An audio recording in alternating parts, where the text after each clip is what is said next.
Hey guys, hope you're doing wonderfully well. I'm back with another FPL video.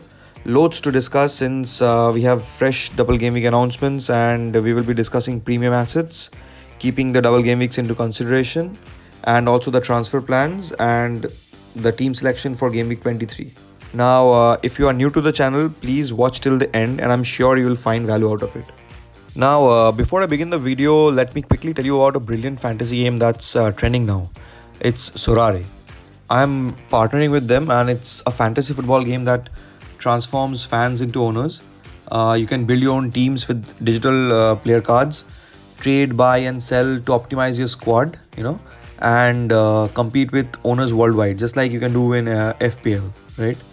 So I have been thoroughly impressed by their scoring system, which not only takes into consideration the goals and assists that we get in our normal fantasy, but it also takes into consideration the key actions like where each player is having a key pass or a clearance of the line, etc. And the points are calculated using Opta data. Here you typically need to build 5-man teams and they are ranked based on the performance. And the league winners get exciting prizes like game tickets and exclusive merchandise and much more. So join me in my Sorare journey by clicking on the link in the description and get a free lifetime card.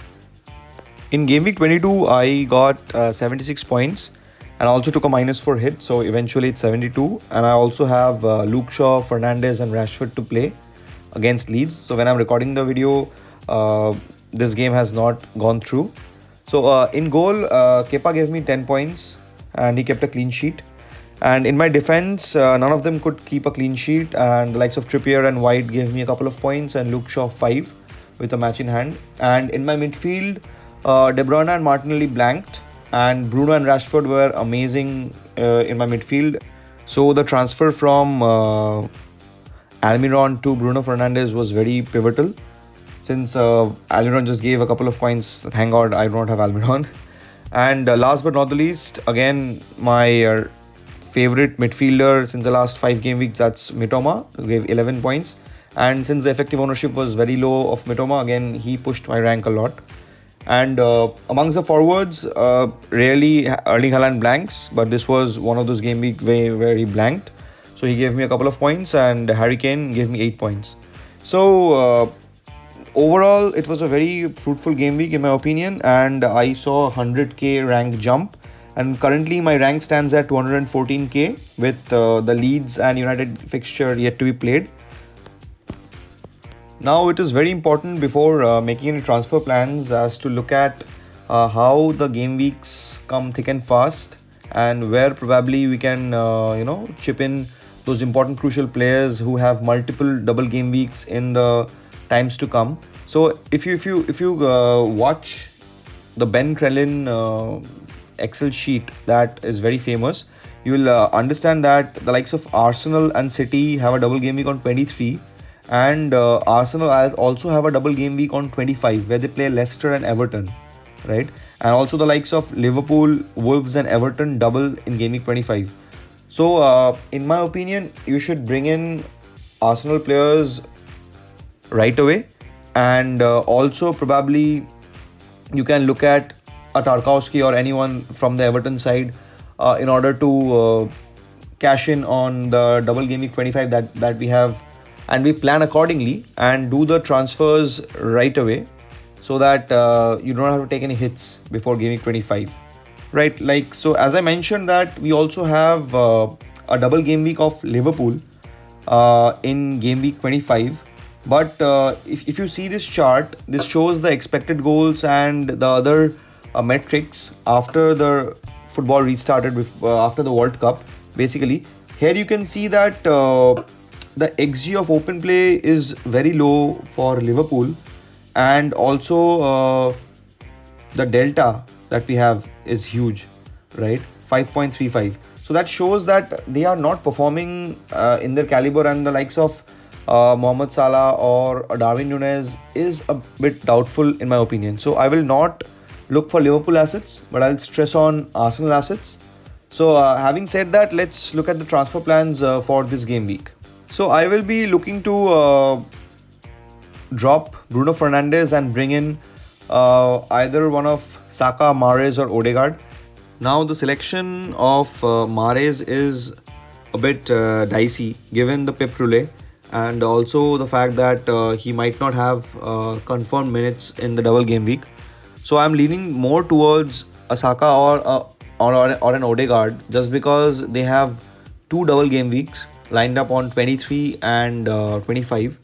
And if you look at the stats, the big chances, the shots in box or the XGI, both are very much neck and neck, SAKA and ODEGAARD. It's a personal choice, and I will probably lean towards SAKA because he does not have a replacement in the Arsenal lineup right now. But ODEGAARD can be replaced, as we have seen that Arteta is bringing on Fabio Vieira in his place, and also Martinelli is being replaced by Leandro Trossard. But SAKA does not have any replacement, so his minutes are fixed, and he's also on penalties. So that's a huge enabler in my opinion. So probably I'll be making one change, that's I'll bring in SAKA instead of Bruno Fernandes. And one more thing I would like to mention here, like if you have a weak striker, then going for Nketiah is something that I will highly recommend, given he has the highest big chances, that's 7. And the cumulative big chances of SAKA, Martinelli and ODEGAARD is only 3. In addition to that, the XGI of Nketiah is also very high, it's 4.9 against only 3 of SAKA and ODEGAARD. So in my opinion, Nketiah is also a very good option if you have a weak third striker or second striker which you can ship out and bring in Nketiah. Now coming to my Game Week 23 team, I have stuck to Kepa, and Chelsea face West Ham, and it's an away fixture, and considering Chelsea's defensive solidarity, I think they have a high chance of keeping a clean sheet. And if Chelsea keep a clean sheet, we also have a higher probability of Kepa giving 3 bonus points or 2 bonus points, just because they played from the back, and Kepa plays a lot of short passes, which eventually adds to the BPS, and also he has a lot of save points, and each save also contributes to the higher BPS. And eventually we have seen in the last 3 fixtures against Fulham, Liverpool and Palace that Chelsea have kept a clean sheet, and likewise the same can be for this game week also. Now in defense, I have a back 3 of Trippier, Shaw and White. Here Trippier faces an away fixture of Bournemouth.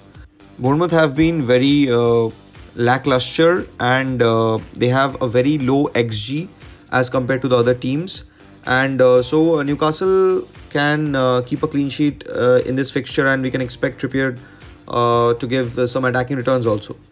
Now the Leeds fixture of Luke Shaw seems also interesting, just because Leeds do not have a manager now, they have an interim manager, and United also are quite defensively solid.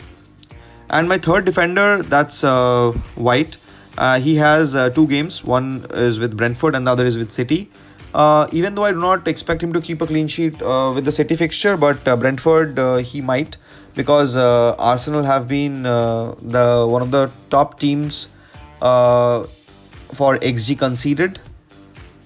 They have conceded very less number of shots and have been very solid at the back. I have a 5-man midfield of De Bruyne, Martinelli, Saka, Rashford and Mitoma. Now I would have loved a double up of Saka and ODEGAARD in my midfield, but I'm not willing to take a hit and sub out Martinelli and bring in basically ODEGAARD. That's why I'm keeping Martinelli as of now. And contrary to beliefs that De Bruyne is under the scrutiny of Pep and he might not start, I believe that he will be starting, and we have seen a trend that he seems to be not starting those games where the opposition plays a back 3. The similar was against Spurs.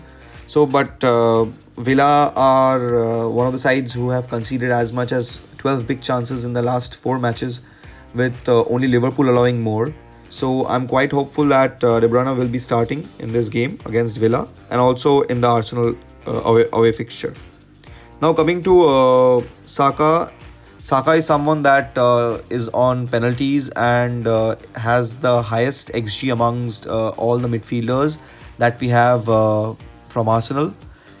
And then Rashford is also a no-brainer considering his blistering form. and he faces Leeds, and it's an away fixture. That's also a very good fixture considering that Leeds are going through a turmoil and they do not have a manager, and Rashford is in the thick of things as to whatever United do, he is on the finishing end. So we can expect a lot of points. And the fifth midfielder is Mitoma, and he is again, just like Rashford, he's in amazing form, and he is the main differentiating criteria of Brighton. And he faces a Crystal Palace side, and it's an away fixture. So it's a difficult game, but we can expect Mitoma to return again, just like he has been returning in the last couple of game weeks. Amongst the strikers, I have a double up of Harry Kane and Erling Haaland. Harry Kane has a Leicester fixture, and he's in very good shape. And we also saw him score in the last game, which made him cross the ultimate record of being the highest scorer of Spurs and defeat Man City in game week 22.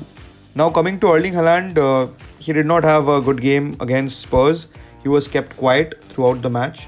However, I am sure things will change in this game week against Villa and Arsenal. Just like I mentioned that Villa has conceded a lot of big chances, and Arsenal have also failed to keep a clean sheet against Big Six opposition in their 3 home matches. They are averaging as much as 1.7 goals per match.